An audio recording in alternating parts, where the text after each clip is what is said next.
We begin Denver 7 News at 4 with breaking news. Now, 2 wildfires burning in northern Colorado, both forcing mandatory evacuations. One in Boulder County that sparked this afternoon near Lyons, and then the one from yesterday that continues to burn in Larimer County. Officials are holding a news conference right now on the very latest on the Alexander Mountain fire that is burning between Loveland and Estes Park. So let's send things out and hear the latest from U.S. Forest Service officials. The fire is just tipped over the 3,500 acre mark.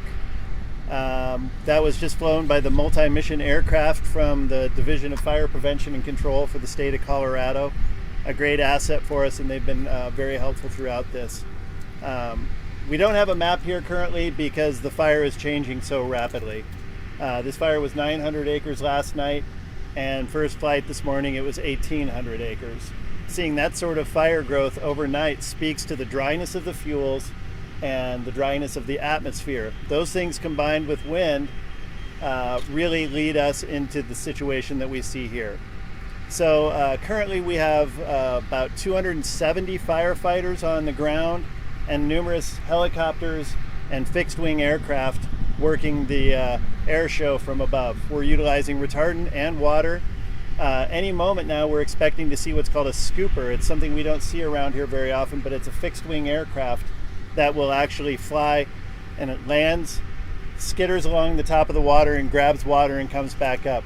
The real benefit to these aircraft is that they can turn around when you've got lakes very close and put a lot of water on the fire very quickly. So they'll be dipping out of one of the local reservoirs here locally, and we're really looking forward to that asset being here. So the fire behavior is pretty much what you're seeing here. It's pretty active in what we call backing, so it's moving downhill against the wind, and as it does that, you know, it's a slow moving process, but then as it backs to the bottom, it does what we call slope reverse. It comes back up the hill in a pretty aggressive fashion. So we're seeing that repeat itself on the back side of the fire. On the front side of the fire, where it's got wind pushing with the topography, so wind and the hills aligning and pushing uphill, that's where we're seeing some of the more aggressive growth. Currently, we are seeing fire growth due to the terrain around this fire in 3 cardinal directions. It's moving off to the west, it's moving off to the north, and it's moving off to the east. We're having pretty good success on the east side. We've just had a wind shift, which we're all paying very close attention to. We've had wind basically out of the west, out of the north, but a little bit, but now it's swung into much stronger northerly wind, and you can see that smoke bending over if you were to look over there. So again, we are looking into the evening. We'll be having a night shift this evening, overnight, trying to do what we can, but we are facing a pretty significant shortage of resources nationally. Fortunately, we've had great support because of the potential impacts that this fire poses to the community around here. So we are getting good support. The fact that we're going to have a complex incident management team coming in tomorrow, they bring a lot more resources to bear, and they're going to be able to do a lot more than we've been able to do with our Type 3 incident command structure.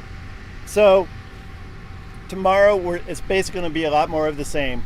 We're hoping that we're going to get some hotshot crews in. We've also got some Type 2 crews. Those hotshot crews are really the tip of the spear. They're the folks that when we've got challenging terrain, technical assignments, they're the ones that we put out there to do that. So we're really looking forward to those assets getting here, but they are in real short supply, and the fact that we've got 2 coming is helpful, but boy, we'd take all we could get. With that, I think we'll continue to utilize the aircraft that we have. You know, obviously we had that start down south, that's in Boulder County, so I don't have much information on that. I wish I did, but I would talk to the Boulder County Sheriff about that one, and I can't share anything about what I just don't have any information. So as we look to tomorrow, again, we're going to continue to take opportunities where we can, but our main focus is firefighter and public safety. So if we can't get in and engage this fire safely and make sure that our folks can get in and get out and do the job that they need to, we're not going to commit those resources. So we're doing what we can, where we can, when we can. So with that, that's pretty much my update. Again, we're at 0% containment currently. I hope that we're going to see that start to improve, but it's going to, really depend on Mother Nature giving us a break. Looking forward with our forecast, looks like we're hot, dry, and windy until Friday, and when the chances of moisture are going to increase, but it's not significant. So I thank you all for coming out. I look forward to the question and answer, and I'll hand it off to the sheriff. Hey, thank you, Mike. My name is John Fan. I'm the Larimer County Sheriff. My last name is F as in Frank, E-Y-E-N. So first off, for those of you who are local, let me orient where you're looking at. Right now behind me where your fire activity is, you're looking at Sylvandale Ranch. So if you're used to Larimer County or live in this area, you've passed by this many times. Where the fire activity is currently is actually the north side of Highway 34 and the mouth of the Big Thompson Canyon. So that kind of gives you an idea where we are. At this time, we've instituted several mandatory evacuation phases as well as voluntary evacuation phases. During those times, we've contacted 3,245 folks in the mandatory evacuation area. Voluntary evacuation area is number 826. During these evacuations, we are coordinating with the Department of Human Services as well as our EMS providers in the area, Top Valley EMS, to take care of those folks who have special needs or challenges in evacuation. So we've had a couple of instances where folks are taking care of their elderly parents and can't move them themselves, and we're making sure that gets managed. Unfortunately, we have some areas where there is some impingement on residential structures. We don't know if they're involved yet or not. We just know that the fire is backing into some of those areas. And unfortunately, the reason that happens is, like Mike was talking about, our number one priority after the evacuations is keeping our firefighters safe as well. And so we haven't had a chance to put teams into those areas just because of the fire activity. And we will do that as soon as it is safe for them, and we will give everybody an update. We will do that as quickly as we can as soon as it's safe to do that, okay? Let's see, so when you get notified, if you want to get updates about this, I would encourage you to go to nocoalerts.org and sign up for alerts. That way you can be advised of what the evacuations are in real time, and we would ask that you follow evacuation routes. Let me talk real quick about animals. We're a very rural county in this area. Lots of folks have large animals, and so that's always a concern, right? Because your animals and your pets are a part of your family as well, just like they are in my household.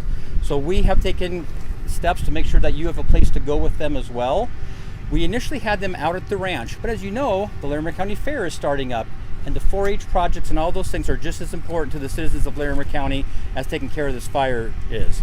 So we were working with Island Grove over in Weld County. We've contacted all the owners whose animals we have taken to the ranch initially, and we have moved them over to Island Grove. I heard that a state CSU veterinarian services and state veterinarian services are also working with us to make sure that all the animals stay safe at this time. So this is especially important. If you get a notification of a voluntary evacuation and you have a large animal, we don't want you doing that at night. We don't want to help you do that at night. We want to do it when it's safe. So help us help you and move those animals out when it's early, and help us make arrangements for that so that we can keep you and your family safe. Let's see.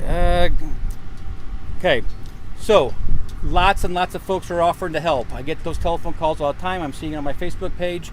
I'm going to tell you, you know what, we have a lot of resources. We greatly appreciate the outpouring of support and faith that the community is showing us. I'm actually going to refer you to the Red Cross. So contact your local Red Cross and see what you can do, whether it's providing your skill sets, your passions, whether it's food, whatever that is, but contact them and they will help coordinate getting that out to the first responders in all the different areas that we're at. Don't drop things by, because we're inundated with that stuff. And again, we're very blessed because you're a giving community. So thank you for that, but actually I would go to your Red Cross for that. Finally, let's see, I have to echo all of the thanks, right? We have about 250, 275 firefighters. We have federal partners, state partners, local partners, and we could not do this. When the initial call for help went out yesterday at 10:39 in the morning, within a couple hours, we had over 250 folks here willing to help us keep the citizens of Larimer County safe. Forest Service was here. They were a great partner with their air assets, and they continue to be a great partner. And I cannot be thankful enough that when time and crises hit like this, that we have all those partners that we can rely on. So we are very, very blessed in that fashion. If you need additional information, I would encourage you to go to larimer.gov and look at the information that's there on the website, and contact our JIC. which is 970-980-2500. JIC is Joint Information Center. They can answer a lot of your questions if you need them or get you the right resources. They're open from 8 a.m. to 8 p.m. every day. And I look forward to answering what I may have missed in your question and answer period. So I'm going to turn it over to the interim Roosevelt Arapahoe Forest Director, Jason Sieg. How do I do that? Okay. Okay, so you've been listening live to a news conference there. Local fire officials giving us an update on the Alexander Mountain Fire, which has now grown to over 3,500 acres and changing rapidly. Over 250 firefighters, numerous helicopters, etc. Now, this is the latest look from NOCO alerts, which in red shows the mandatory evacuations. Earlier for the Alexander Mountain Fire, those spread to the east. You notice how far down south that goes now. That's because there is now a second wildfire that is burning north of Lyons. That is the Stone Canyon Fire. It sparked around 2 o'clock today. It is also forcing mandatory evacuations, several road closures, and unfortunately, we have already seen video from our helicopter. At least one, if not multiple structures have already burned as a result of that. So